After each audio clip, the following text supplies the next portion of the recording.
بنی اسرائیل میں ایک بہت بڑا عابد گزار شخص تھا جو دن رات عبادت میں لگا رہتا تھا، اور بنی اسرائیل میں اس کی عبادت بڑی مشہور تھی۔ لوگ دور دور سے اس کے پاس آیا کرتے تھے اور ان سے دم درود دعائیں کراتے تھے۔ اس طرح اس کو عوام کے اندر بڑی مقبولیت حاصل تھی۔ تو اس بزرگ کے پاس 2 بھائی بھی آیا کرتے تھے، اور ان دونوں بھائیوں کی ایک کنواری بہن تھی، اور ان کے ماں باپ وغیرہ دوسرے رشتہ دار کوئی بھی نہیں تھے، بس یہ 3 افراد تھے۔ ایک مرتبہ ان دونوں بھائیوں کو کسی دور دراز سفر پر جانا ہو گیا۔ اب ان دونوں کو یہ فکر ہونے لگی کہ اپنی بہن کو کس کے پاس چھوڑ کر جائیں۔ کوئی رشتہ دار یا معتبر آدمی نہیں ہے جس کے پاس ہم اپنی بہن کو چھوڑ کر جائیں۔ اسی فکر اور پریشانی میں تھے کہ ان کو خیال آ گیا کہ یہ عابد اور بزرگ شخص جو ہے، اس سے زیادہ قابل اعتماد آدمی کون ہو سکتا ہے، بس ان کے پاس چھوڑ دیتے ہیں۔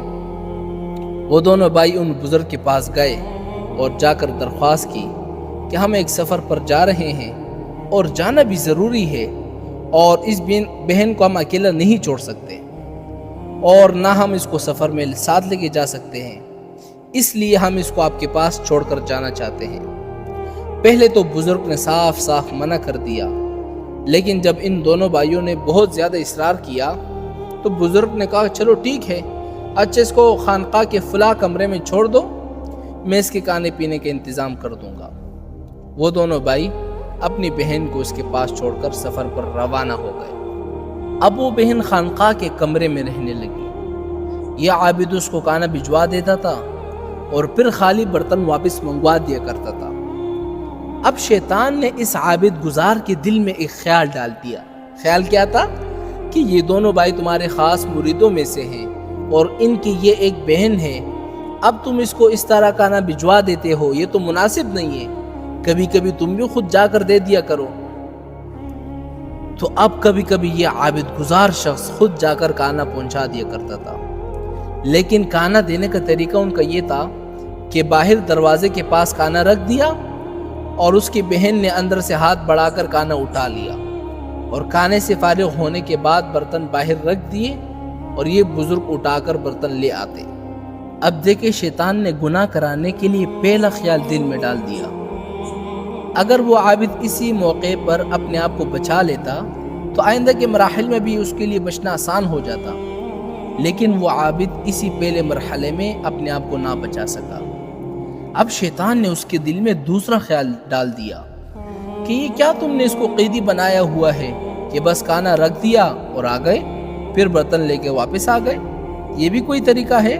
آخر وہ بھی انسان ہے، اس کا کوئی بھائی نہیں، کوئی بہن نہیں، کوئی ماں نہیں، کوئی باپ نہیں، کبھی کھانا پہنچانے کے ساتھ اس کو سلام بھی کرنا چاہیے، خیر خیریت پوچھ لینی چاہیے۔ اب یہ دوسرا مرحلہ آ گیا۔ اس عابد نے اس کو سلام کرنا بھی شروع کر دیا، خیر خیریت بھی پوچھنی شروع کر دی۔ کچھ دنوں کے بعد شیطان نے اس کے دل میں تیسرا خیال ڈال دیا کہ باہر خیر خیریت پوچھنے سے کیا فائدہ، کبھی اندر کمرے میں جا کر بھی خیر خیریت پوچھ لینی چاہیے تاکہ اس کو کچھ خوشی محسوس ہو، کیونکہ وہ بیچاری تو اکیلے کمرے میں بند ہے، نہ تو اس کا کوئی ہمدرد ہے نہ کوئی خیر خواہ ہے۔ چنانچہ اس عابد نے اس خیال پر بھی عمل کر لیا۔ اب کمرے کے اندر جانے لگا اور 2-4 خیر خیریت کے جملے کہہ کر کھانا دے کر برتن لے کر واپس آ جاتا۔ پھر شیطان نے اس کے دل میں چوتھا خیال ڈال دیا کہ کچھ دیر اس کے پاس بیٹھنا بھی چاہیے، کم از کم 10 منٹ اس کے پاس بیٹھنا بھی چاہیے۔ وہ عابد گزار اس کے پاس 10-15 منٹ بیٹھ جایا کرتا تھا۔ آپ جانتے ہیں نا کہ اگر کسی کمرے میں مرد اور عورت اکیلے ہوں تو لازماً وہاں پر تیسرا شیطان ہوتا ہے۔ دونوں کے درمیان رابطہ بڑھتا رہا، حتیٰ کہ آہستہ آہستہ شیطان نے دونوں کو گناہ کے اندر مبتلا کر دیا۔ دیکھیں نا، پہلے خیال نے اس بزرگ کو کہاں سے کہاں تک پہنچا دیا۔ ظاہر ہے کہ گناہ میں مبتلا ہونے کے بعد آدمی کو بڑی شرمندگی محسوس ہوتی ہے اور آدمی اپنے عیب چھپانے کی بھرپور کوشش کرتا ہے، یا تو وہ ایسا بے غیرت ہو جاتا ہے کہ اس کو اس کی پرواہ نہیں رہتی، اور اگر تھوڑی سی بھی غیرت ہوتی ہے نا تو وہ اپنا عیب چھپانے کی بھرپور کوشش کرتا ہے۔ تو اس عابد گزار نے اس عورت سے کہا کہ تم کسی کو مت بتانا، اور جب تمہارے بھائی آ جائے نا تو ان کو بھی مت بتانا۔ اس کے بعد اس عورت کے یہاں بچہ پیدا ہو گیا۔ اب اس عابد گزار کو اپنی عزت کی فکر ہونے لگی کہ سب لوگ کہیں گے کہ اس کا بچہ کہاں سے پیدا ہو گیا، اس کا تو کوئی نکاح ہی نہیں ہوا تھا۔ اس بدنامی سے بچنے کے لیے اس عابد گزار نے اس بچے کو قتل کر دیا۔ اب بچے کو قتل کرنے کے بعد اس عابد گزار کو یہ فکر ہونے لگی کہ یہ عورت تو اپنے بھائی کو ہر حال میں بتائے گی، یہ مجھے کیسے معاف کر سکتی ہے، میں نے تو اس کو بچے کو قتل کر دیا ہے۔ اب شیطان نے اس کے دل میں یہ خیال ڈال دیا کہ اس عورت کو بھی قتل کر دو، نہ بچہ رہے گا نہ اس کی ماں رہے گی، اور جب اس کے بھائی واپس آ جائے تو بتا دوں گا کہ تمہاری بہن کا انتقال ہو گیا تھا۔ چنانچہ اس عابد گزار نے اس عورت کو بھی قتل کر دیا اور بچے کو بھی قتل کر دیا اور دونوں کو ایک قبر کے اندر دفن کر دیا۔ لیکن شیطان نے اس پر اکتفا نہیں کیا۔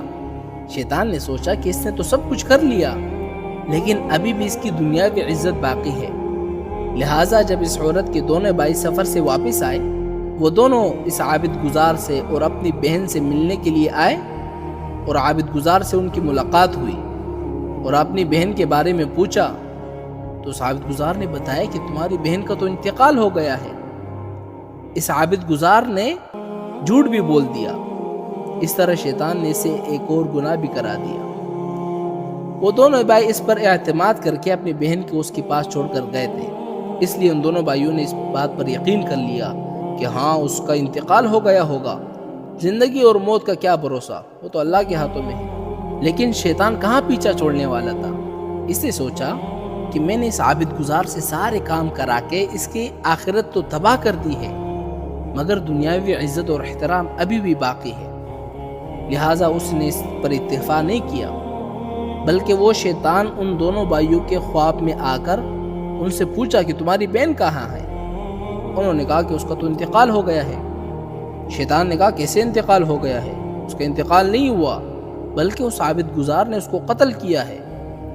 یاد رکھے کہ شیطانی خواب بھی ہوتے ہیں، رحمانی خواب بھی ہوتے ہیں اور نفسانی خواب بھی ہوتے ہیں۔ یہ شیطانی خواب تھا۔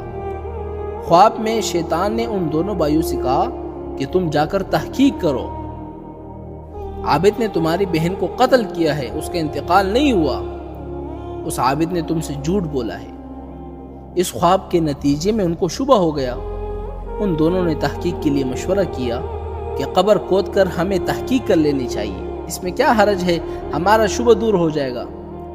اب جب قبر کھود کر دیکھی تو پتہ چلا بہن کو بھی قتل کیا گیا ہے اور بچے کو بھی قتل کیا گیا ہے۔ یہ بچہ اس سے بدکاری کے نتیجے میں پیدا ہوا ہوگا۔ اب دونوں بھائیوں نے جا کر عابد گزار کو پکڑ لیا۔ حقیقت میں وہ قاتل تھا ہی، اس نے جرم کا اقرار کر لیا کہ ہاں مجھ سے غلطی ہوئی۔ بس ان دونوں بھائی کو غصہ آ گیا۔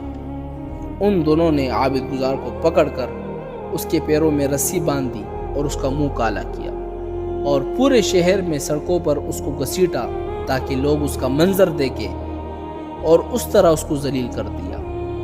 آج تک پورے شہر میں جس کی عبادت کی شہرت تھی، آج پورے شہر میں اس کی ذلت اور رسوائی عام ہو رہی ہے۔ اس کی عبادت بھی برباد ہوئی، عزت بھی برباد ہوئی، ذلت اور رسوائی پوری دنیا کے سامنے آ گئی۔ اب دیکھیں نا، شیطان نے سب سے پہلے اس عابد کے پاس آ کر یہ نہیں کہا کہ تو یہ گناہ کر لے، اور نہ ہی شیطان کسی سے یہ کہتا ہے کہ تم نماز مت پڑھو یا رشوت لو یا سود کھاؤ، بلکہ وہ شیطان پہلے مختلف گناہوں کے وسوسے دل میں خیالات ڈالتا ہے، اور پھر آہستہ آہستہ انسان ان خیالات کو قبول کر لیتا ہے اور ان پر عمل کرتا رہتا ہے۔ آخرکار انسان اس بدترین گناہ کے اندر مبتلا ہو جاتا ہے۔